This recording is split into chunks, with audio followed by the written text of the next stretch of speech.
Now, the Office of the Public Protector has seen a lot of change and faced much scrutiny in recent years. After Busisiwe Mkhwebane was suspended from her job, her deputy, Kholeka Gcaleka, faced tough questions over her handling of the Phala Phala investigation. This week was a big week for both women as the likely new public protector got the nod from MPs, and Mkhwebane tarted a new journey in politics. Newzroom Africa's Andersen filed this report. Kholeka Gcaleka and Busisiwe Mkhwebane. One now almost certain to become the next public protector, while the other was removed from the job just 1 month before her 7-year term in office was set to come to an end. After years of repeat court losses, Mkhwebane has now officially entered politics as a member of the EFF. Just a few days after joining the party, she was also sworn in as an MP. And according to Mkhwebane, while she joined the party because she likes what it stands for, she was in high demand. I was approached by several other organizations, leaders, and when I was approached by the EFF and going through their 7 cardinal pillars, I could relate directly with what they intend to do, and which, as the former public protector, I've seen the suffering of the people. While Mkhwebane was being welcomed into a new political home, Gcaleka received a majority vote from MPs in Parliament on Thursday, as she was officially recommended to President Cyril Ramaphosa as the chosen candidate for the job.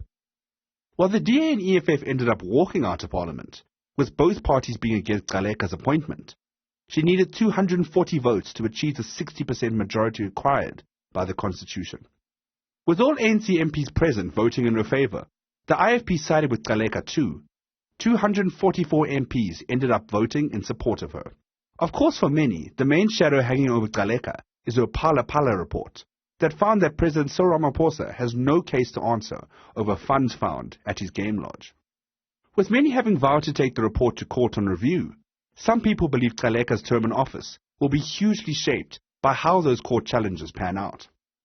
Well, it is going to be a defining moment for her, but it's going to be dependent, if she does lose the case, which is not a foregone conclusion, the basis on which she loses.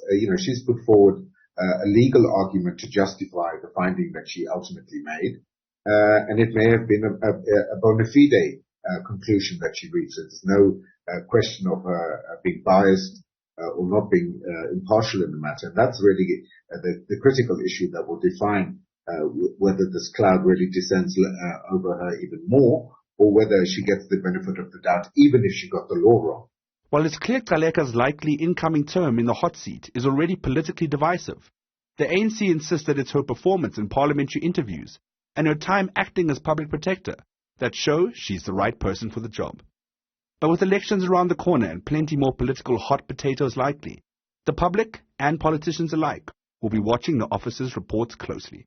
For Newzroom Africa on Channel 405, I'm Andersen in Johannesburg.